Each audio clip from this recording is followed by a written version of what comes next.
Kamaran johdolla mennään. Tapponen tällä hetkellä 5. On alle sekunnin päässä Stensonista. Ja täällä sitten James Wharton käy omaa kamppailuaan. Hän on 12 ja tässä sitten Noe Leon sekä Intra Puvasak. Cholo. Ei voi olla totta, Tapposella on nyt joku ongelma. Ainakin grafiikan mukaan Tapponen on nyt 15 ja tippuu koko ajan. Onko tekninen vika? Ei voi olla totta.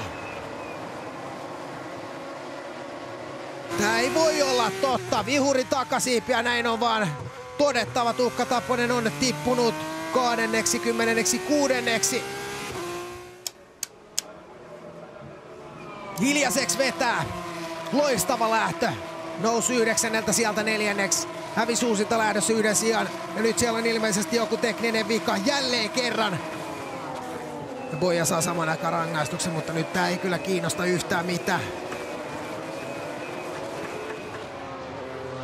Olisi kiva nähdä nyt vähän kuvaa tuosta tilanteesta, mutta kilpailu on siinä suomalaisen osalta, se on sanottava. Toki aina kun ei mene omaa piikkiin, niin minkä sille mahtaa. Luotettavuus on ollut tänä viikonloppuna kyllä heikkoa. Eli kytkin ongelma ensiksi eilisessä lähdössä. Ja nyt sitten sieltä joku ongelma tulee ja iskee Art-autoon. Näin luulisin, vaikka ei sitä hitaria ole tullutkaan vielä. Siellä Wharton käy omaa taisteluaan.